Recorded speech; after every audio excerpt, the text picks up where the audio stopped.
Assalamualaikum warahmatullahi wabarakatuh. Perkenalkan, nama saya Miko Mahadi dari Administrasi Perkantoran 2. Di sini saya akan mempresentasikan hasil PowerPoint saya yang berjudul tentang administrasi umum. Satu, yaitu isinya latar belakang, rumusan masalah, tujuan pembuatan makalah. Latar belakang secara umum adalah administrasi, usaha, dan kegiatan yang berkenan untuk mencapai tujuan. Administrasi adalah penyelenggaraan kerja, maka kombinasi dalam keduanya adalah menyelenggarakan kerja oleh orang banyak secara bersamaan demi mencapai tujuan utama. Makanya sangat erat dengan sebuah organisasi. Kedua adalah rumusan masalah. Rumusan masalah di sini lumayan banyak.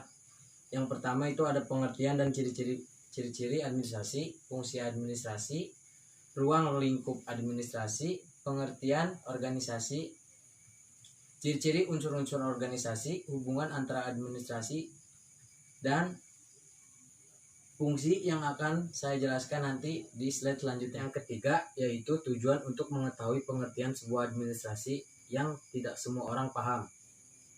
Begitu banyak secara umum, juga administrasi dan hubungan organisasi.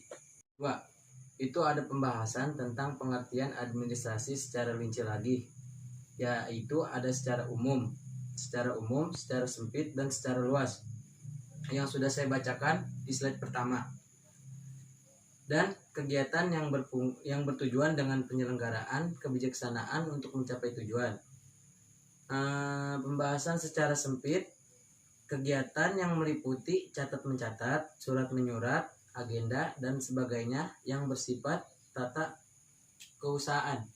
Itu adalah proses kerjasama antar dua orang atau lebih, memanfaatkan sarana dan prasarana tertentu secara berdaya dan berdaya guna. Ketiga, itu menurut para ahli, saya ambil hanya 3. Yang pertama, Arthur Glaser, yaitu fungsi tata penyelenggaraannya terhadap komunikasi dan pelayanan warkat suatu organisasi.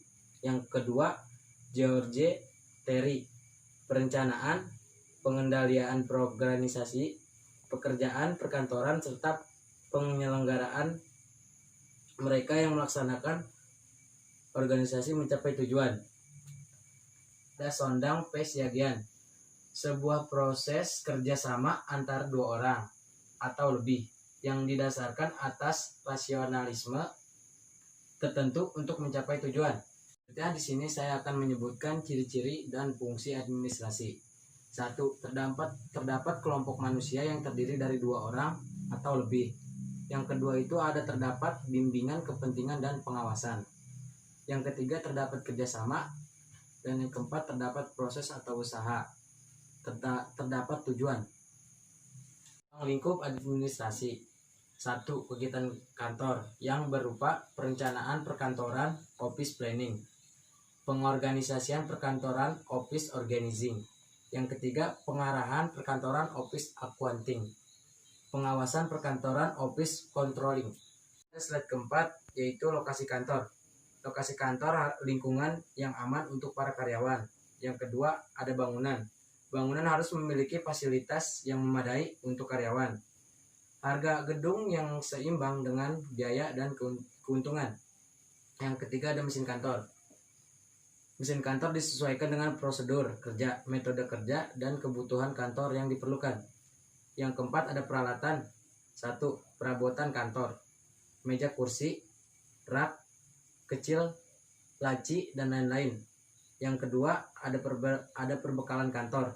Kertas, pena, tinta, printer, dan peralatan habis pakai. Yang kelima, ada interior, yaitu perangkat kantor yang menunjang pelaksanaan kerja dalam ruang kantor, penerangan, plafon, jendela, dan hiasan kantor. Slide kelima yaitu pengertian organisasi. Sebuah wadah untuk sekumpulan organisasi saling bekerja sama demi mencapainya tujuan tertentu. Ciri-ciri organisasi yaitu memiliki anggota berjumlah lebih dari 2 orang, saling bekerja sama menjadi ciri khas dalam organisasi, dan memiliki tujuan kerjasama yang jelas, sehingga bisa memperkuat kerjasama. Unsur organisasi. Dalam sebuah organisasi harus ada unsur yang jelas, yaitu adanya anggota yang terdiri dari ketua untuk mengatur organisasi secara umum. Yang kedua ada peralatan. Peralatan itu adalah sarana, materi,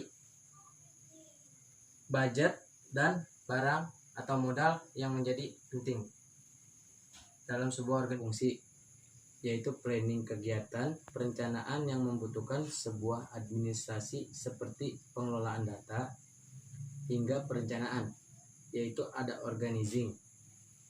Organizing adalah menyusun, membangun komunikasi kerja antar anggota-anggota organisasi. Ada juga reporting atau penyusun, yaitu membangun komunikasi kerja antar anggota-anggota organisasi. Yang selanjutnya ada budgeting, yaitu penyusun keuangan atau anggaran dalam organisasi. Selanjutnya ada staffing, yaitu penetapan kegiatan yang berhubungan dengan SDA dalam sebuah organisasi.